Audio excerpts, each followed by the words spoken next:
বঙ্গোপসাগরে সৃষ্ট গভীর নিম্নচাপের প্রভাবে দেশের নদ-নদীর পানি বেড়েছে। এতে কয়েক জেলায় স্বল্পমেয়াদী বন্যা হতে পারে বলে জানিয়েছে বন্যা পূর্বাভাস ও সতর্কীকরণ কেন্দ্র। গতকালের টানা বৃষ্টি আর অস্বাভাবিক জোয়ারে পটুয়াখালীর গলাচিপায় ১৫০ মিটার বাঁধ ভেঙে পড়ে। লোকালয় ও ফসলের জমিতে ঢুকে পড়ে পানি। দুর্যোগপূর্ণ আবহাওয়ায় বিদ্যুৎ সংযোগ বিচ্ছিন্ন হয়ে পড়ে উপকূলবাসী। ভোলার ঢালচর, চর নিজাম, কজিরচর, কুকরিমুকরি সহ অন্তত ১০ এলাকা প্লাবিত হয়ে দুর্ভোগে পড়ে লক্ষাধিক মানুষ। বরগুনাতেও ক্ষতিগ্রস্ত হয়েছে হাজারের বেশি ঘরবাড়ি। এদিকে টানা বৃষ্টিতে চট্টগ্রাম, কক্সবাজার সহ পার্বত্য এলাকায় পাহাড় ধসের শঙ্কা রয়েছে।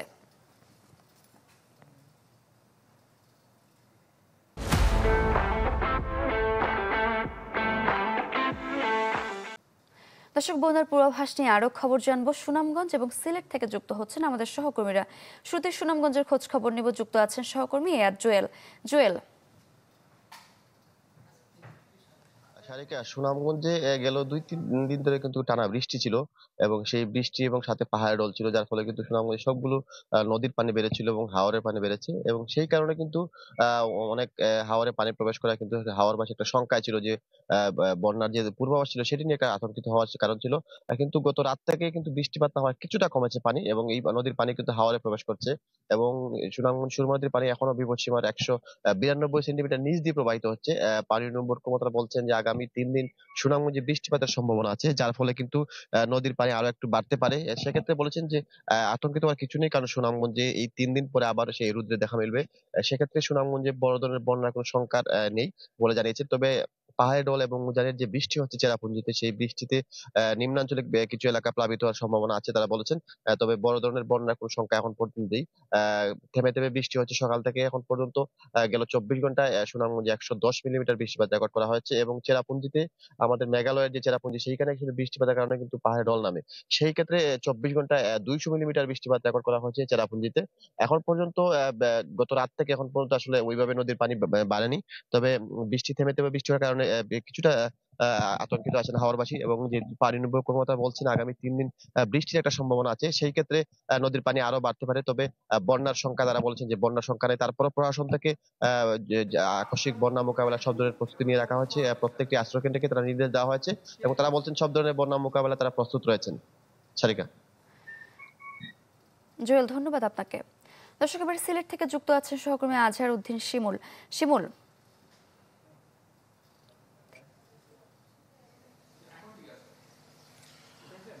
শারিককে আসলে সুনামগঞ্জের মতো সিলেটের চিত্রটাও একই কাছাকাছি। সিলেটে আসলে গত ২ দিন ধরে টানা বৃষ্টি হলেও কিন্তু গতকাল সন্ধ্যা ৬টার পর থেকে এখন ৭টা প্রায় ৩৫ মিনিট বাজে, কিন্তু বৃষ্টি নেই, অর্থাৎ বৃষ্টির দেখা নেই।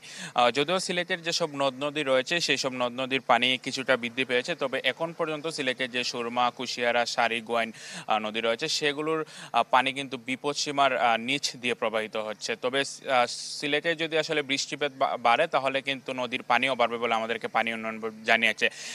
আকস্মিক যে বন্যার ব্যাপারটি সেটা হচ্ছে সিলেটে বৃষ্টির উপরে আসলে বন্যা আসলে নির্ভর করে না, নির্ভর করে আমাদের পার্শ্ববর্তী ভারতের চেরাপুঞ্জি বৃষ্টির উপর এবং তাদের পাহাড়ি ডলের উপর। তাদের বৃষ্টি এবং পাহাড়ি ডল যদি অব্যাহত থাকে তাহলে সিলেটেও কিন্তু আকস্মিক বন্যা দেখা দেয়। আপনি জানেন নিশ্চয়ই ২০২২ থেকে ২৪-এ ধারাবাহিকভাবে বেশ কয়েকটি বন্যা হয়েছে এবং মানুষ অনেকাংশেই ক্ষতিগ্রস্ত হয়েছে। আমরা আসলে এই বন্যার সংখ্যা নিয়ে আমরা জেলা প্রশাসনের সাথে যোগাযোগ করেছি। তারা বলেছেন যদি আকস্মিক বন্যা হয় তাহলে তারা সব ধরনের প্রস্তুতি নিয়েছেন এবং সিলেটের যে ১৩টি উপজেলা রয়েছে সেই সব উপজেলার যারা উপজেলা নির্বাহী কর্মকর্তা রয়েছেন তাদেরকেও নির্দেশনা দেওয়া হয়েছে প্রস্তুতি নেওয়ার জন্য।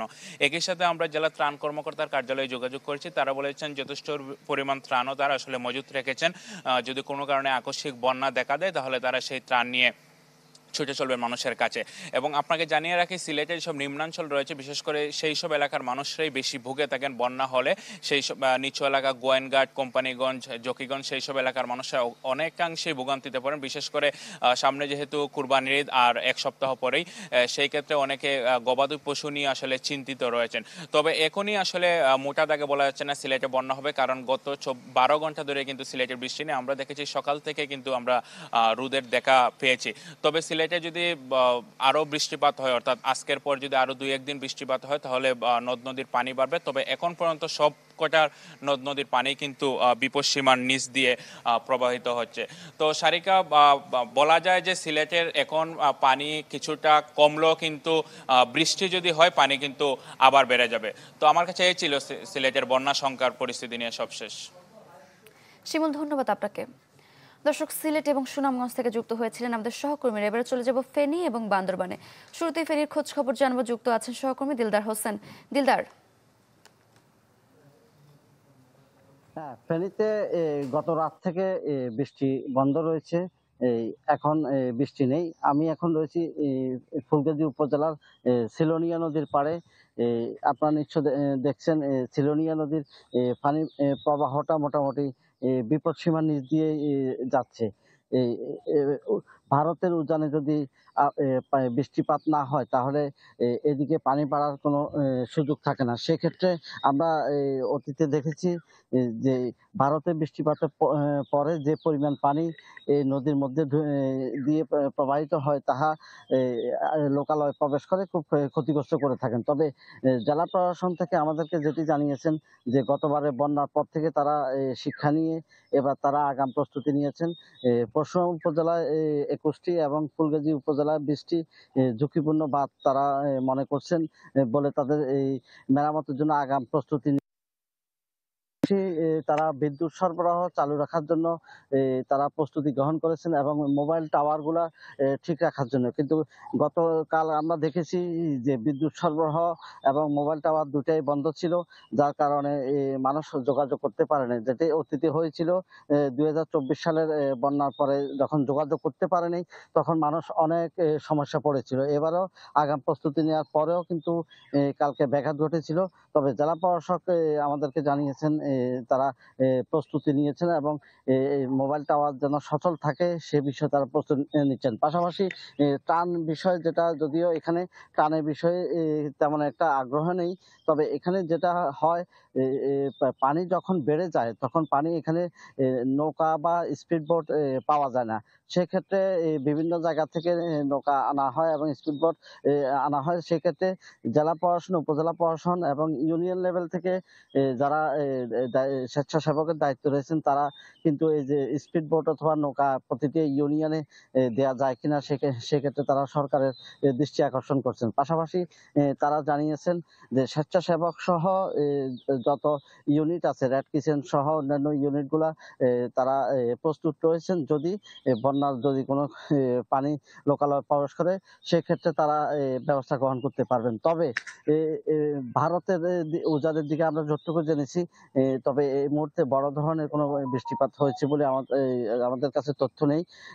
যদি ওদিকে বৃষ্টিপাত হয়ে থাকে তাহলে আমরা ক্ষতিগ্রস্ত হওয়ার সম্ভাবনা রয়েছে।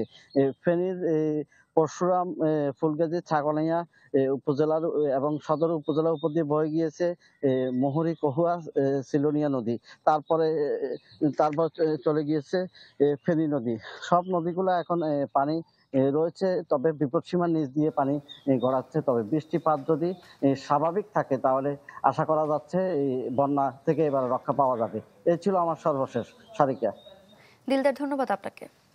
দর্শক, এবারে বান্দরবান থেকে পাহাড় ধসের সংখ্যা নিয়ে আরো জানাবেন। বান্দরবান থেকে যুক্ত হচ্ছেন সহকর্মী ইয়াসিনুল হাকিম। চলে যাব সেখানে। ইয়াসিন।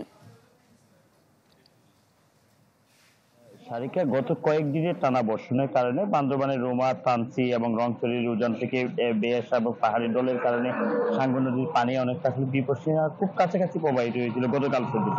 আমরা গতকাল সন্ধ্যা পর্যন্ত দেখেছি 220 মিলিমিটার বৃষ্টিপাত রেকর্ড করা হয়েছে এবং সন্ধ্যা 7টার পরবর্তী সময়ে রাত 10টা পর্যন্ত গুড়ি গুড়ি বা হালকা মাঝারি আকার বৃষ্টি হলো। এর পরবর্তী সময়ে বৃষ্টি না হওয়ার কারণে এখন আমরা আবহাওয়া অফিসের যে তথ্যটি পেয়েছি সেটিতে তারা বলছে গত 24 ঘন্টা আজকে সকাল 6টা পর্যন্ত 141 মিলিমিটার বৃষ্টিপাত তারা রেকর্ড করেছে, যেটি গতকাল 220 মিলিমিটার ছিল। বৃষ্টিপাতের পরিমাণ যেমন কমেছে এবং সকাল থেকে আমরা কিছুটা রোদের দেখাও পেয়েছি এবং পাহাড়ে যে সমস্ত জায়গাগুলো থেকে জল নেমে আসার কথা রয়েছে এবং আমি যেই সাঙ্গু নদীতে দাঁড়িয়ে আছি সেই সাঙ্গু নদীর পানি প্রবাহটা স্বাভাবিক থাকার কারণেই কিন্তু যেখানে জলবদ্ধতা সৃষ্টি হওয়ার কথা ছিল, বন্যার যেটি আশঙ্কা ছিল সেটা এখন অনেকটা কমে গিয়েছে।